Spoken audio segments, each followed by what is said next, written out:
All right, here we go. This, of course, is Sports for Real with Coach Hall. Been a few days since I've been on, but like I said, I've been on a mission this summer to accomplish some goals I should have taken care of a long time ago. But I'm on the precipice of taking care of all those things I said I was going to do. Let me slide down a little bit so you can catch my eyes a little bit. I know I have a little issue with my eyes going on, so I'm going to show those to you. But a couple things been going on. The first thing, let me go ahead and get the not so much sports related information out of the way first. Larry Robinson, the longtime FAMU president, he has resigned. And as predicted, I told you when I reported on this assignment last that heads are probably going to roll. And if you don't know what I'm talking about, during the spring commencement, Robinson announced a record $237 million gift to the university from a guy named Gregory Jerami. I forget the name of his company right now, but this was supposed to be a record donation to an HBCU. Everything was all great. He even said the check had been sent to the bank and the money was there. Well, that turned out to be not quite so true because what happened was it was supposed to have been stocks and the company was not properly vetted. They didn't do a proper valuation before they make that announcement. And because he got excited, and I even made the statement, he counted his scratch before he had it in his mitt, it's come back to bite him. Originally, the vice president of, what do you call it, alumni of university affairs, which is basically nothing more than the chief fundraiser, she resigned her position and went back to a faculty position. Well, it appears that Robinson is going to do the same thing. He's going to resign from the president, but remain as part of the university in a different capacity.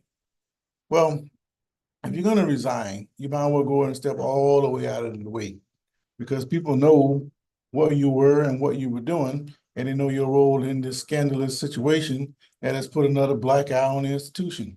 Like all black eyes, they're healed in time, but it don't look so good right now. But the biggest thing that I always wondered about this particular situation is this guy, Gregory Jerami. This is not the first time that his donations have been questioned. And my thing is, if this is not legitimate, why would you put yourself in that position to lose all your credibility? But the one thing that could save Jerami is the stocks could go up in value for the future. And I think that's what he's counting on. And the only thing that can save face for Larry Robinson and Miss Shantae Stroud, Friday, Friday Stroud, whatever the name um, is that these stocks go up in value and they meet or exceed the value that it was reported that the university would get. But in the meantime, this doesn't look good for the university. At least football season is coming up. They still got a good a good base there. Got a lot of returning players. They gotten back into the winning mode again. There's no Deion Sanders to fool with at Jackson State, so it's FAMU's conference to win as long as they can handle it. But if they get off track and things change just a little bit from what the previous coach had, they won't win the conference championship this year. But I'm pulling for them. The next piece of business is some sad news. And I'm going to pull up this little information here. And I'm going to see if I can share my screen. Back. Let's go Zoom, share my screen. I got all kind of crap on my screen. So that's Mr. Khyree Jackson. If you know Khyree Jackson, he's a guy that was the 4th-round draft pick from this year's NFL draft. He's going to go play for the Minnesota Vikings. And by all reports, Mr. Jackson had an opportunity to be a starting cornerback for that team. But as you know, last Friday, he and 3 of his buddies, longtime high school buddies from the same school, they all went to play college football together. They were all riding down the highway in Maryland when a driver came up out of nowhere and pretty much swiped them. caused the driver to lose control. He goes and hits some tree stumps on the side of the road, and all the passengers end up dead. The first two were dead on the scene, Jackson and one of the friends, and the third one died at the hospital. Meanwhile, the person that hit them did not have a scratch on them, her or two passengers that were with her. And now it's coming out that she had actually tweeted something about Jackson the day that he was drafted. So it hints at the possibility that there might be some kind of a connection between Corey Klingman and Khyree Jackson. I don't know. It don't smell right. But what definitely doesn't smell right, at a visual held for Khyree Jackson, gunshots rang out. One person was killed and several others were injured. So even in the celebration of life, and this took place at the high school where these guys all played, Wise High School, in just outside Baltimore. And like I say, one person was killed and others injured to go along with the tragic death of the three fellows killed in the crash. So where does it end? I don't know. All this came about from Corey Klingman. And I think Corey Klingman ought to be charged with not only the three deaths that happened in the car wreck, but as a result of her actions, it led to this particular shooting that killed somebody else. So she's got all kind of blood on her hands. And I don't understand why she has not been charged yet. Why is there a holdup on her being charged? But what can you say? But that's enough of that. But I just hope that the family can overcome this. It's going to be a rough road, especially after this vigil. It's just not a good situation right now. All right. Next up, Mr. Tyreke Hill. Tyreke Hill made news twice last week. First, he came out and gave his top 5 quarterback ratings in the NFL. And they are as follows. Kansas City's quarterback, Mahomes, number 1, which he should be right now. He's the top dog. Then, of course, his quarterback, Tua Tagovailoa, he's number 2. And then he took Lamar Jackson as his 3rd pick from Baltimore. 4th pick, Dak Prescott out of Dallas. And surprise, surprise, his 5th quarterback is Baker Mayfield from Tampa Bay. Now, there's a lot of surprise for people because they don't have the same picks as Hill has. And you can understand why he chose, but there's some questions there to be answered. Maybe he's just talking to stir the waters, but who knows? He didn't include Josh Allen. He didn't include Joe Burrow. He didn't include Brock Purdy. Those are 3 guys that are on a lot of people's top 5 lists, but they are left off his list. But does he have a point? Well, as I look at that list, I have to agree with Mahomes.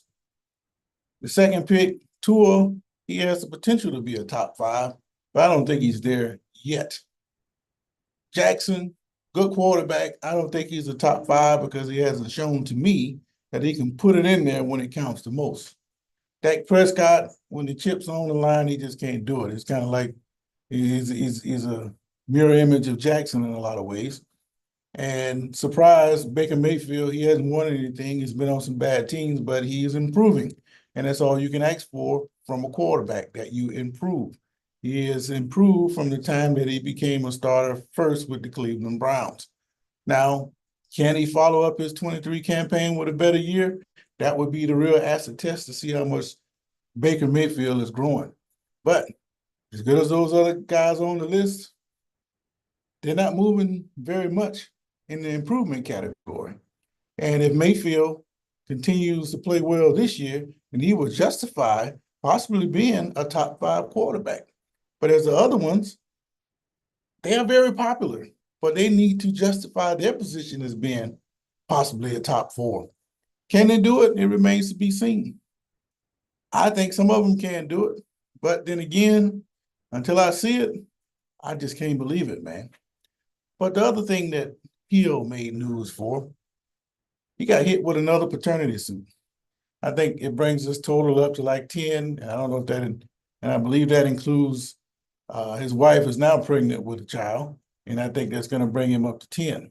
But I saw on a previous interview he had, he said it doesn't really matter how many kids he has because nobody can ever say that he didn't take care of them. Now, that is a great statement from Hill, but the problem is, I don't think he's going to be able to make 30, 40, or whatever he's making now, million a year for the next 20, 25 years.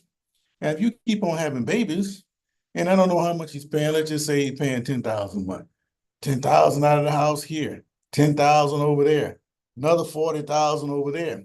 When you get to adding up all those figures, you might not have a whole lot left after you pay off Uncle Sam.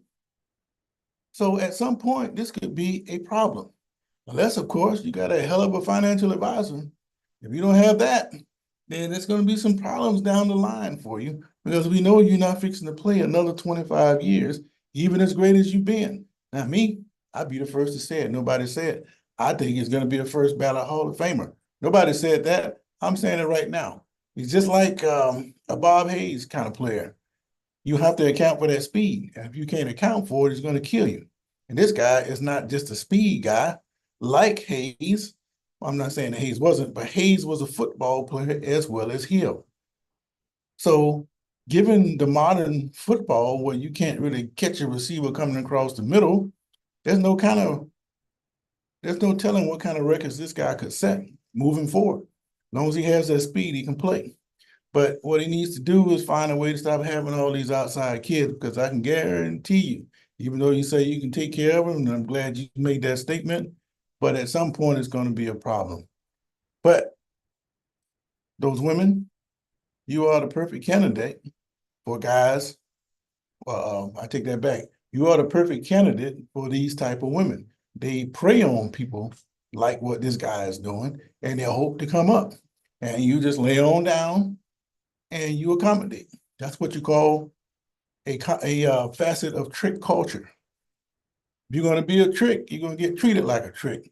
And it's going to come a day where you're going to come up short, and they don't want to hear nothing about what you did last year or 5 years ago. If you can't keep on coming through, then you're going to find yourself with some bad ways.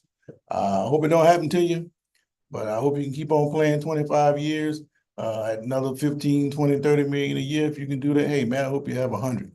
But the odds say that's not likely to happen. All right.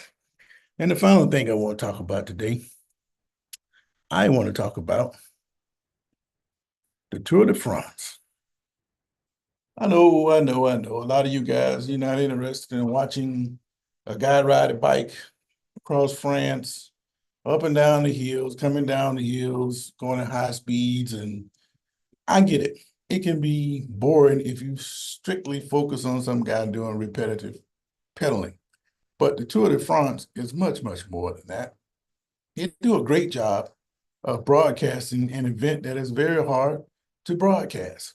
But the thing about it is they have the perfect backdrop for it. France is one of those old world countries with old world history. So as they're rolling through the countryside, they give you great explanations of the historical aspects as they pass.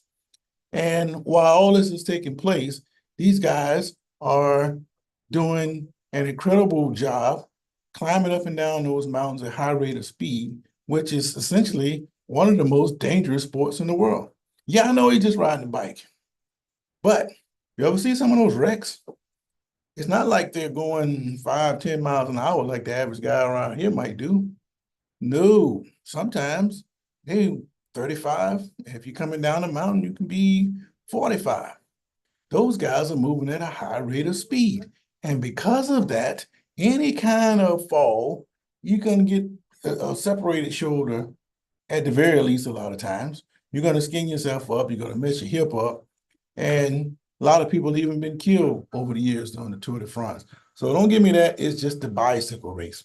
But having said that, you have a race going on right now between essentially the last two Tour de France winners. Last year, Vingegaard won it in 23 and 22, and then Pogacar won it in 21.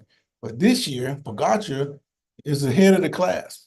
The last two stages ripped them apart up in the mountains, man. And today was a rest day, but he let them know not only is he wearing a yellow, He won the stage.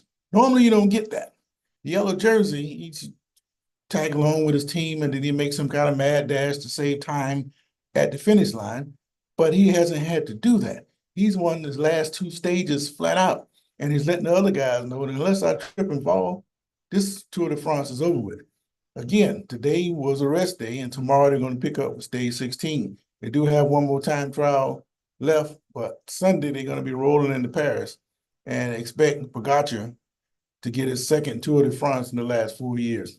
Great race, great broadcast. Phil Ligon, those guys do a great job of explaining it to you. And if you're interested in architecture and history, it's all inside that race. So if that's what you're interested in, take a look at that Tour de France early in the mornings when it comes to great sports. All right. Just to recap, Larry Robinson and Famu, he has decided to resign. The embarrassment is just too much for him. I kind of predicted that more heads would roll besides Miss Shante Friday Stroud. She did it a couple months back, and I figured somebody else would be next. And the way things were going, it had to be Robinson. Hopefully, this thing gets swept under the rug, but it's not going to go away because people are going to be watching to see what that stock does and see who really has egg on their face. Is it going to be Garami, or is it going to be the FAMU administration for getting their eyes big and getting excited about something that didn't exist? So that remains to be seen. Tragedy, Khyree Jackson, again, he had that, got killed in the car wreck last week, and the person that killed him by accident, maybe it was accident, didn't get a scratch. All three of his buddies died, and then when they had a visual, another guy gets killed and more people injured because somebody decides they want to start shooting. So it's just a tragic situation all the way around. Tyreke Hill, great player. I think he's going to the Hall of Fame. And he gives his top 5 quarterbacks. I can't agree with what he's saying, but there's some credence to what he's saying, but it's a little bit off if you ask me. But I'm hoping that he get his, how should I say this? Take care of his outside affairs better than what he's doing. But like I say, if you can take care of him, you can handle it. Hey, you embrace the trick culture by all means. And the Tour de France, as far as I'm concerned, Pogacar will say, I'm putting a fork in this. This is over with. So we're going to pick up with stage 16 tomorrow. Be another interesting day in the saddle.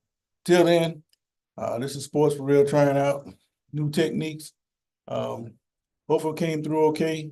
But as more news develops, I'll be right back at you. Meantime, I'm getting ready to go to work. This is Sports for Real. All right.